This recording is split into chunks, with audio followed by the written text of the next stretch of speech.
Good afternoon, everyone, and what a truly inspirational experience we've had so far listening to all the new fellows, and I've enjoyed that so much, and of course it's incredibly humbling, and I'd like to thank my proposer, Dr. Ray Shaw, for putting me up for this fantastic honour. So, as you know, the three questions are: who am I, what are the challenges, and how can I contribute? And I suppose just quickly talking about who I am and why I'm passionate and what I think I can contribute. Certainly my focus is around the prosperity through technological innovation for Australia. And I'll talk in a minute about why I think that that's something that I can play a particular role in. So what is my passion? Innovation and METS. And when I say METS, that means mining, equipment, technology and services. It's the supply sector to the mining industry. And for those of you that have heard me talk before, you probably know this is a passion and an interest that I talk about over and over again. Of course, Australia is a world leader in mining in so many ways, but what's lesser known is our world-class mining equipment, technology and services sector. And my passion is about developing that sector and developing the mining sector so that we can optimise both its economic prosperity and also its environmental improvements. How have I played a role in that sector so far? So I currently am the chair of NETS Ignited, which is an industry growth centre. I'm not sure if everyone knows what an industry growth centre is, but the federal government has set up 6 growth centres targeting industries in which Australia either has a competitive advantage or has the potential to have a competitive advantage. And our role is to develop a strategy for that sector and to improve the opportunities coming out of that sector.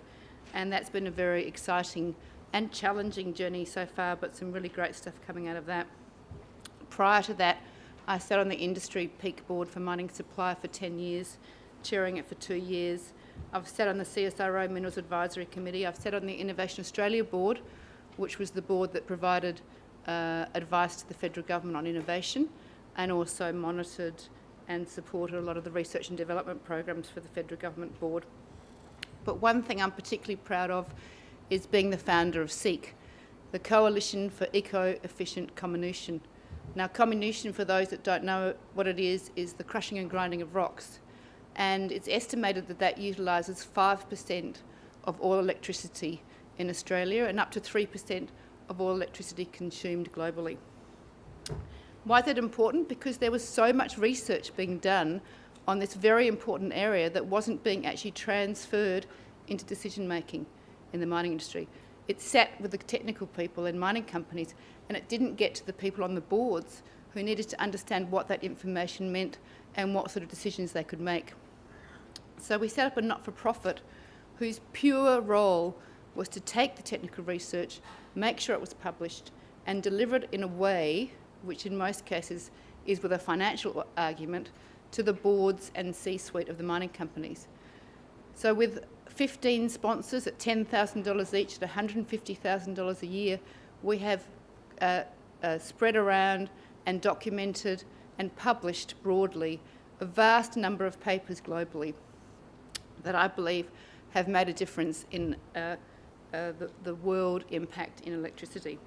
And of course, another area that I'm passionate about, and for those of you that are in the mining industry may or may not have thought about this, but Australia does not have a major national mining conference.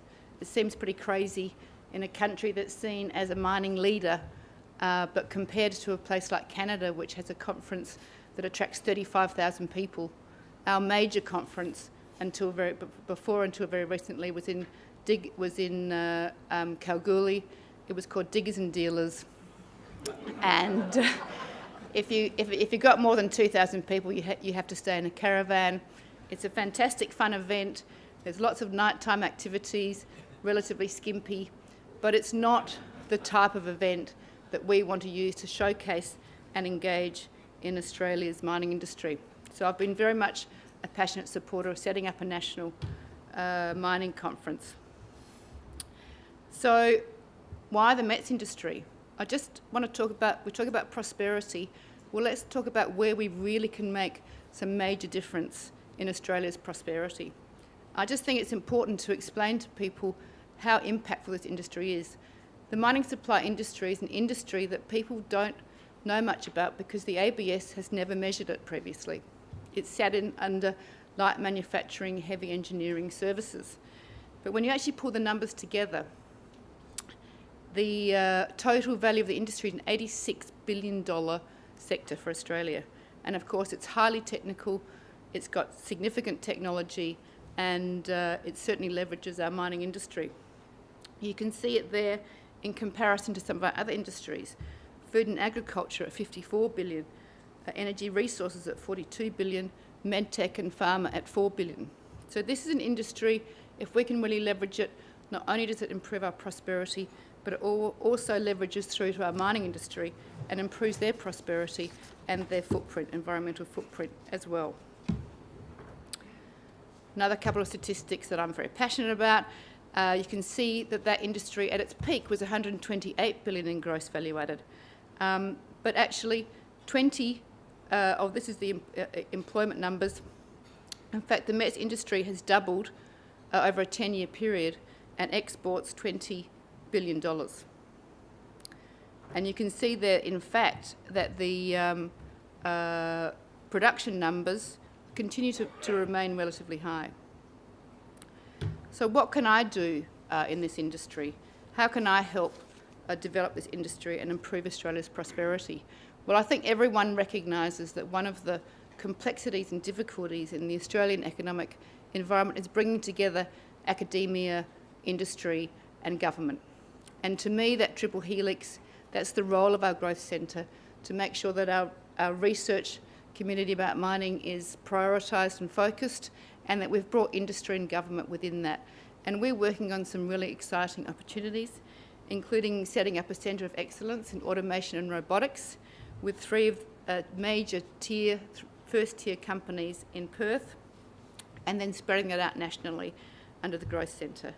So that, to me, is one of the most important opportunities. And secondly, really, it's around culture. You know, we're not using or working together strategically. I believe in the industry it's very combative, and we have an opportunity to work together more strategically and bring the supply industry and the mining industry closer together. And just by way of background, so I've certainly been working with a lot of government boards and a lot of industry boards, but my background is as a founder and developer and managing director of my own company, Gecko Systems. We're a company that designs and manufactures gold processing equipment. We have a focus on low energy and low footprint technology, and we've just recently exported 200 containers of a fully designed, modular, built, tested gold processing plant out of the Port of Geelong. We're personally based in Ballarat. We've shipped those 200 containers out of Geelong into the Arctic Circle of Canada and installed that gold processing plant in a very remote location. It's the second closest mine to the Arctic Circle, to the North Pole.